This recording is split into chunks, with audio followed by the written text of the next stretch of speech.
लो जी नाजरीन अस्सलाम वालेकुम।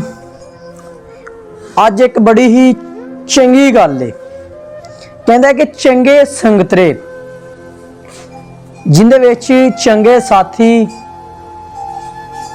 चंगा इखलाक ते चंगा सलूक करने बारे यह मरकजी किरदार है कि मौलवी अब्दुल मजीद मलंग अपने तालिब इल्मां दी टोली नूं जेलम शहर दीआं गलियां विचों लैके गुजर रहे सी। राह विच एक बाबा उच्ची उच्ची आवाज़ विच संगतरे माल्टे वेच लई लोकां नूं अपने वल मतवजा कर रहा सी। ओहदी पुकार दरदीली सी, लै लो संगतरे चंगे संगतरे, लै लो चंगे संगतरे।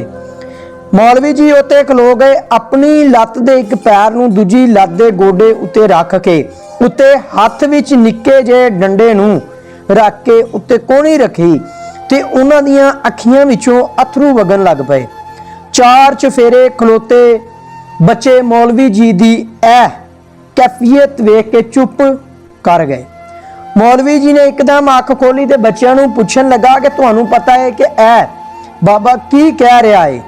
बच्चे आखन लगे बाबा चंगे संगतरे वेचन की आवाज़ ला रहा है, चंगे ते वधिया संगतरे दी आवाज़ां मार रहा है तां जे लोकी उहदे कोलों संगतरे खरीदण। मौलवी जी फरमाउंदे ने कि झल्लिओ बाबे दे इन्हां सुखना गल्लां वल गौर करो। बाबा आख रहा है कि चंगे संगतरे कि बच्चे फिर कुछ ना समझे। बच्चे बिट बिट मौलवी जी वल वेखण लग पे। मौलवी जी उन्हां नूं बाबे दी इस गल विच लुकी छुपी रमज दे बारे दसन लगे। इहदे विच कोई शक नहीं कि बाबा संगतरे ही वेच रहा है तो चंगे संगतरे चंगे संगतरे दियां आवाज़ां मार रहा है।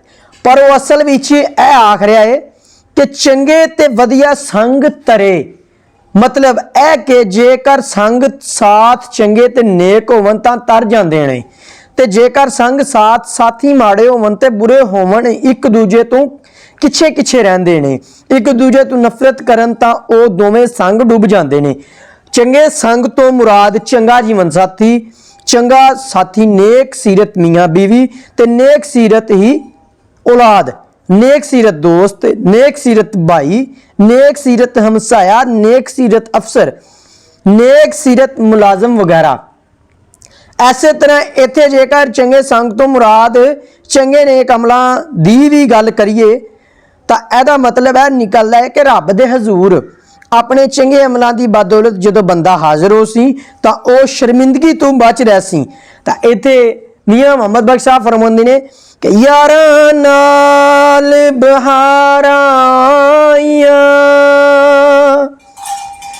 कीते शुक्र हज़ारां ते चुल्ली वाओ मुराद खुशी दी पौर मिले गुलजार।